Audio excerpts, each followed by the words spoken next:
ବେତନ ଠାରୁ ଅଧିକ କାମ କଲେ କ'ଣ କ'ଣ ଲାଭ ମିଳେ?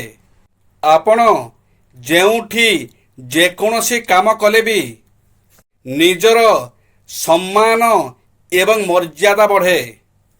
ଏହା ଆପଣଙ୍କର ଆତ୍ମବିଶ୍ୱାସକୁ ବଢ଼ାଇ ଦିଏ। ଲୋକମାନେ ଆପଣଙ୍କୁ ଆଦର୍ଶ ରୂପେ ଗ୍ରହଣ କରନ୍ତି। ଆପଣ ସେମାନଙ୍କର ବିଶ୍ୱାସ ଭାଜନ ହେବାକୁ ଆରମ୍ଭ କରନ୍ତି।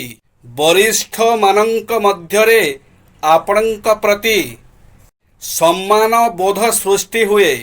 ଉଭୟ ବରିଷ୍ଠ ଏବଂ କନିଷ୍ଠମାନଙ୍କ ମନରେ ଆପଣଙ୍କ ପ୍ରତି ଆନୁଗତ୍ୟ ବଢ଼େ। ଏହା ସହଯୋଗ ଭାବନା ସୃଷ୍ଟି କରେ।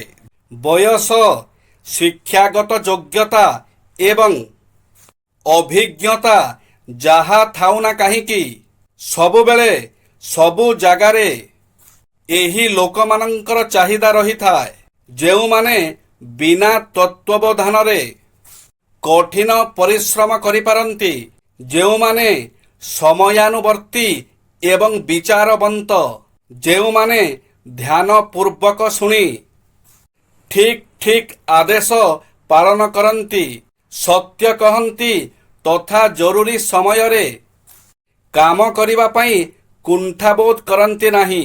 ଆଖିରୁ ଝରୁଥିବା ଲୁହ ଓ ନୀରବତା ପଛରେ ଲୁଚି ରହିଥିବା ଦୁଃଖ ବୁଝି ପାରୁଥିବା ଭଳି ମଣିଷଟିଏ ଯଦି ଆପଣଙ୍କ ପାଖରେ ଅଛି, ତେବେ ବୁଝି ନିଅନ୍ତୁ ଯେ ଆପଣ ଏ ଦୁନିଆରେ ଜଣେ ଭାଗ୍ୟବାନ ମଣିଷ। ପରମାତ୍ମା କହନ୍ତି, ମୃତ ଦେହକୁ ସ୍ପର୍ଶ କଲେ ମନୁଷ୍ୟ ସ୍ନାନ କରେ। କିନ୍ତୁ ସେହି ମୂର୍ଖ ମନୁଷ୍ୟ ପଶୁମାନଙ୍କର ମୃତଦେହକୁ ଖାଦ୍ୟ ଭାବେ କିପରି ଗ୍ରହଣ କରେ? ଯେ ପୂଜାରୀମାନେ କେବେ ଈଶ୍ୱରଙ୍କ ଠାରୁ ମାଗନ୍ତି ନାହିଁ, ସେମାନେ ସର୍ବଦା ଭକ୍ତଙ୍କ ଠାରୁ ମାଗନ୍ତି। କାରଣ ସେମାନେ ଜାଣନ୍ତି ଯେ ପଥର ମୂର୍ତ୍ତି ମୋତେ କିଛି ଦେଇପାରିବ ନାହିଁ।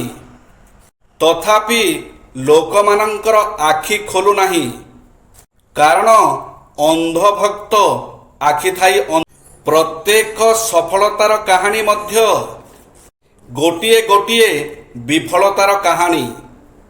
ବିଫଳତା ସଫଳତା ପ୍ରାପ୍ତି ପାଇଁ ରାସ୍ତା ଦେଖାଇ ଦିଏ। ଟମ୍ ୱାଟସନ୍ କହନ୍ତି ଯେ ଆପଣ ଯଦି ସଫଳତା ହାସଲ କରିବାକୁ ଚାହାନ୍ତି, ବିଫଳତାର ହାରକୁ 2 ଗୁଣ ବଢ଼ାଇ ଦିଅନ୍ତୁ।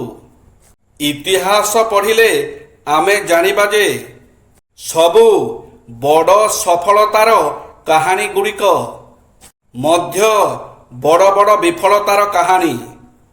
କିନ୍ତୁ ଲୋକମାନେ ବିଫଳତାକୁ ଦେଖିପାରନ୍ତି ନାହିଁ।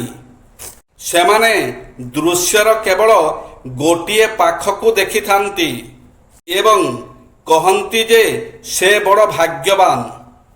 ସେ ନିଶ୍ଚିତ ଭାବେ ଠିକ୍ ସମୟରେ ଠିକ୍ ସୁଯୋଗ ପାଇଥିବ। ଜୟ ଶ୍ରୀ ଜଗନ୍ନାଥ।